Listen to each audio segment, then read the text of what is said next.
ஊடகவியலாளர் பக்கமாக இருந்து வந்த கேள்வியில் ஒன்றாக இருப்பது, இந்த உகந்தை மலையில் இப்போது புத்தர் சிலையை நிறுவியிருக்கின்றார்கள்.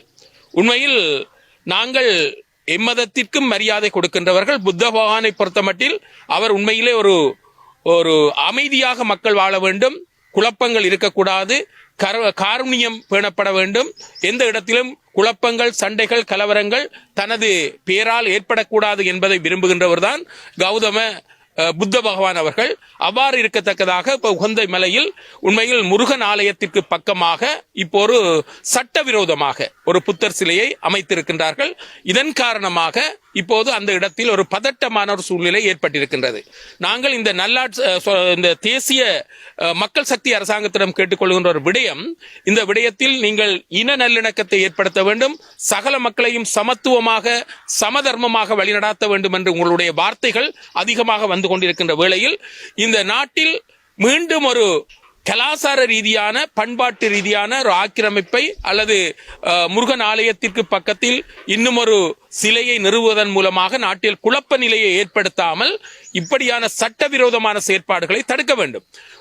குறிப்பாக சொல்லப்போனால் வன வள திணைக்களமானது இந்த விடயத்தில் அக்கறையின்றி இருக்கின்றது அல்லது அனுமதி கொடுத்திருக்கின்றது என்று சொல்ல வேண்டும். ஏனென்றால் முருகன் ஆலயம் அமைக்கின்ற விடயத்தில் அவர்கள் தடைகளை போடுகின்றார்கள், புத்தர் சிலையை வைக்கின்ற விடயத்தில் அவர்கள் ஒத்துழைப்பு வழங்குகின்றார்கள்.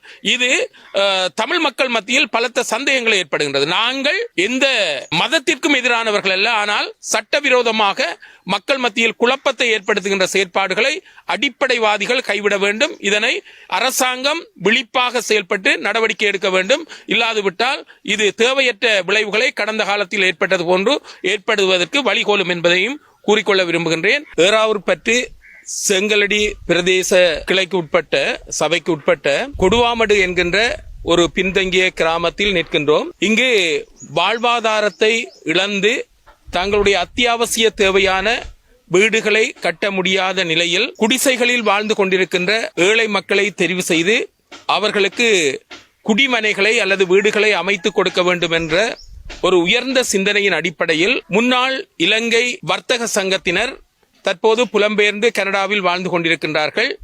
அவர்கள் இந்த உதவியை 10 வீட்டு திட்டத்தினை அமைத்துக் கொடுக்கின்ற இந்த செயல்பாட்டினில் இறங்கியிருக்கின்றார்கள். அதாவது ஒரு அறக்கர்மத்தில் இறங்கி இருக்கின்றார்கள். அந்த அடிப்படையில் இன்று நாங்கள் ஏற்கனவே 3 இடங்களில் இந்த அத்திவாரங்களை இடுகின்ற பணிகளை செய்திருக்கின்றோம்.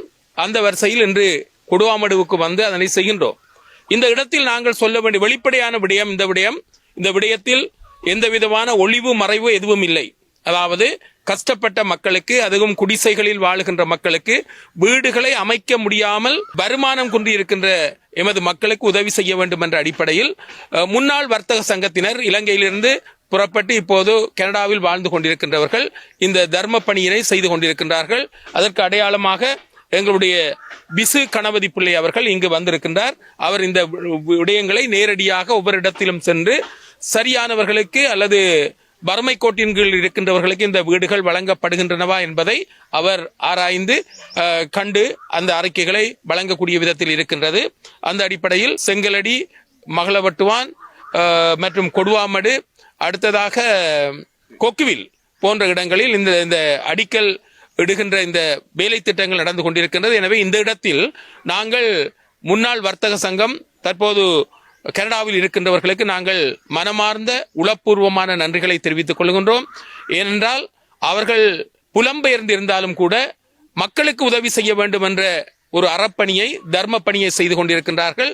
அவர்கள் இந்த செயல்பாட்டிற்கு எங்களுக்கு உதவுவதை இட்டு நாங்கள் மிகவும் மகிழ்ச்சி அடைகின்றோம். ஏனென்றால் வார்த்தைகளால் உதவிகள் செய்வதை விட செயல்களால் உதவிகளை செய்ய வேண்டும். கதைப்பது இலகுவாக இருக்கும், செய்வது கடினமான பணி. அந்த அடிப்படையில் தான் இவர்கள் கதைப்பதை விட செய்கின்ற பணியை செய்கின்றார்கள்.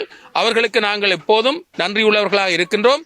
நான் ஏற்கனவே குறிப்பிட்ட விடயம், நம் மாவை சேனாதிராஜா அண்ணனின் மரணத்திற்காக நாங்கள் யோகேஸ்வரன் ஐயா மற்றும் அரியமன்னன் போன்றவர்கள் சென்றிருந்த வேளையில் அங்கு சந்தித்த புங்குடுதீவை சேர்ந்த ஒரு சகோதரி உண்மையில் இப்படியான உதவிகளை தமது அண்ணாவாக இருக்கின்ற சோமு சச்சிதானந்தம் அவர்களுடைய குழுவினர், வணிக சங்கத்தினர், 25க்கு மேற்பட்டவர்களை கொண்ட வணிக சங்கத்தினர், அதில் எங்களுடைய விசு கணபதி பிள்ளை நண்பர் அவர்களும் ஒருவராக இருக்கின்றார். அவர்கள் இந்த பணிகளை செய்கின்றார்கள். எனவே அன்று சொன்ன விடயம், அதாவது கஷ்டப்பட்ட மக்களை தெரிவு செய்து இந்த வீடுகளை அமைத்துக் கொடுக்க வேண்டும் என்ற அந்த திட்டத்திற்கு அமைவாக இதனை செய்து கொண்டிருக்கின்றார்கள். அவர்களுக்கு எமது பயனாளிகள் சம்பந்தமாக எமது இதயபூர்வமான நன்றிகளை தெரிவித்துக் கொள்கின்றோம். அவர்கள் வடக்கு கிழக்கு என்று பார்க்காமல் தமிழ் உறவுகள் எங்கெல்லாம் இருக்கின்றார்களோ அவர்களுக்கு உதவி செய்ய வேண்டும் என்ற உயர்ந்த எண்ணத்தோடு உயர்ந்த சிந்தனையோடு இந்த உதவிகளை செய்கின்றார்கள். இதில் ஒரு சத காசு கூட தவறாக பயன்படுத்தாமல் முழுமையாக 100% இந்த பயனாளிகளுக்கு சென்றடைய வேண்டும் என்று நாங்கள் நினைக்கின்றோம். அதற்கு இதனை அமைத்துக் கொடுக்கின்றவராக இந்த வீடமைப்பு பணிகளில் ஏற்கனவே பல வீடுகளை கட்டி கொடுத்த அனுபவம் மிக்க விஜயராஜா அவர்கள் இந்த பணியினை செய்கின்றார்.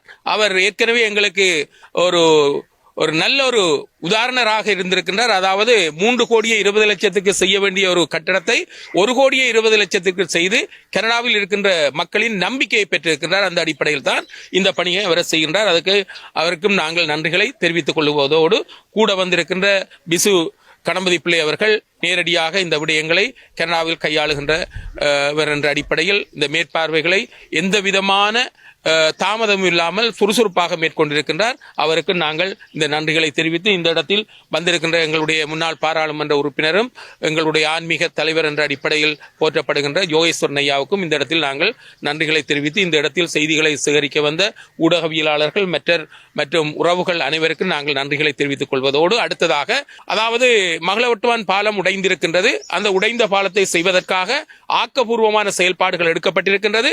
அதாவது குறிப்பாக சொல்லப்போனால் அதற்கென்று இப்போது 7 கோடி ரூபாய் ஆர்டிடி, அதாவது வீதி அபிவிருத்தி திணைக்களத்தின் மூலமாக ஒதுக்கப்பட்டிருக்கின்றது.